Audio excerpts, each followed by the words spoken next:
Assalamualaikum warahmatullahi wabarakatuh. Nama saya Muhammad Afiat dari SMP Hadijah, kelas 8D absen 21.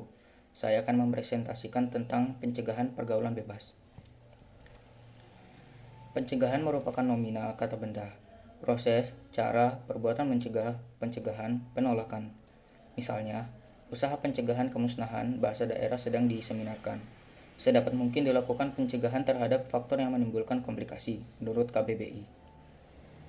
Pergaulan merupakan proses interaksi yang dilakukan oleh individu dengan individu atau kelompok lainnya. Pergaulan yang ia lakukan mencerminkan kepribadiannya. Pergaulan dapat dibagi menjadi dua, yaitu pergaulan positif dan pergaulan negatif. Pergaulan positif dapat berupa kerjasama antar individu atau kelompok guna melakukan hal positif, sedangkan pergaulan negatif itu lebih ke arah pergaulan bebas. Remaja biasanya sangat labil, mudah terpengaruh bujukan. Pergaulan bebas harus dihindari, terutama remaja yang sedang mencari jati dirinya. Nah sekarang apa itu pergaulan bebas? Pergaulan bebas adalah salah satu bentuk perilaku menyimpang yang melanggar norma agama maupun norma kesusilaan. Remaja adalah masa peralihan kanak-kanak ke dewasa. Para ahli pendidikan sependapat bahwa remaja adalah mereka yang berusia 13 tahun sampai dengan 18 tahun. Sekarang kita beralih ke ciri-ciri pergaulan bebas. Ciri-ciri pergaulan bebas sebagai berikut. Yang pertama, penghamburan harta untuk memenuhi hasratnya. Yang kedua, upaya mendapatkan harta dan uang dengan menghalalkan segala cara, seperti mencuri, merampok, menjamret, dan membegal, dan sebagainya. Yang ketiga, menimbulkan perilaku munafik dalam masyarakat. Yang keempat, rasa ingin tahu yang besar. Yang kelima, rasa ingin mencoba dan merasakan. Yang keenam, terjadi perubahan emosi, pikiran, lingkungan pergaulan, dan tanggung jawab. Yang ketujuh, mudah mengalami kegelisahan, tidak sabaran, emosional, selalu ingin melawan, dan sebagainya. Yang kedelapan, kesukaran yang dialami timbul akibat konflik karena keinginannya sendiri menjadi dewasa dan berdiri sendiri, dan keinginan akan perasaan aman sebagai seorang anak dalam keluarga. Yang kesembilan, banyak mengalami tekanan mental dan emosi. Dan yang terakhir, yang ke-10, terjerat dalam pesta hura-hura ganja, atau ekstasi, dan pil-pil setan lain. Sekarang kita beralih ke faktor penyebab pergaulan bebas. Yang pertama adalah faktor orang tua. Yang kedua, faktor kesenjangan. Yang ketiga, faktor kekurang pedulian orang tua. Yang keempat, faktor ketidakmengertian. Yang kelima, faktor agama dan iman. Dan yang terakhir, yang keenam, perubahan zaman. Sekarang kita beralih ke penyebab maraknya pergaulan bebas di Indonesia. Yang pertama, sikap mental yang tidak sehat. Yang kedua, pelampiasan rasa kecewa. Yang ketiga, kegagalan remaja menyerap norma.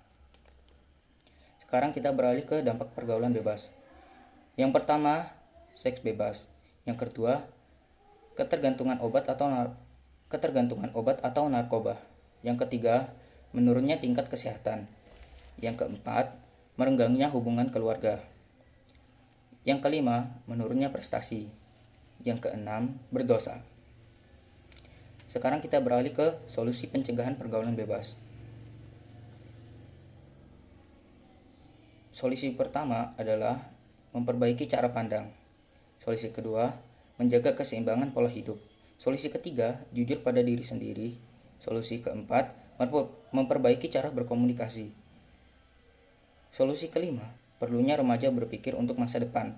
Solusi keenam, menanamkan nilai ketimuran. Yang ketujuh, mengurangi menonton televisi. Solusi ke-8, banyak beraktivitas secara positif. Solusi ke-9, sosialisasi bahaya pergaulan bebas. Dan solusi yang terakhir, yang ke-10, menegakkan aturan hukum. Sekarang kita beralih ke faktor yang memengaruhi pergaulan remaja. Yang pertama, kondisi fisik. Yang kedua, kebebasan emosional. Yang ketiga, interaksi sosial. Yang keempat, pengetahuan terhadap kemampuan diri. Dan yang terakhir, yang kelima, penguasaan diri terhadap nilai-nilai moral dan agama. Sekarang kita beralih ke cara menghindari pergaulan bebas di kalangan pelajar. Cara yang pertama adalah ingat kepada orang tua. Yang kedua adalah perbanyak aktivitas yang positif. Yang ketiga, menaati aturan hukum yang berlaku. Dan yang terakhir, yang keempat, bergaul dengan orang yang baik. Sekarang kita beralih ke prinsip-prinsip etika pergaulan remaja. Yang pertama, hak dan kewajiban. Yang kedua, tertib dan disiplin. Yang ketiga, kesopanan. Yang keempat, kesederhanaan. Yang kelima, kejujuran. Yang keenam, keadilan. Yang ketujuh, cinta kasih. Dan yang terakhir, yang ke-8, suasana dan tempat pergaulan kita. Sekarang kita beralih ke prinsip dasar pergaulan yang sehat. Yang pertama adalah saling menyadari bahwa semua orang saling membutuhkan dan merasa paling benar. Yang kedua, hubungan memberikan nilai positif bagi kedua belah pihak. Yang ketiga, saling menghormati dan menghargai. Yang keempat, tidak berprasangka buruk. Yang kelima, saling memahami perbedaan. Dan yang terakhir, yang keenam, saling memberikan nasihat. Itu saja yang bisa saya sampaikan. Terima kasih. Wassalamualaikum warahmatullahi wabarakatuh.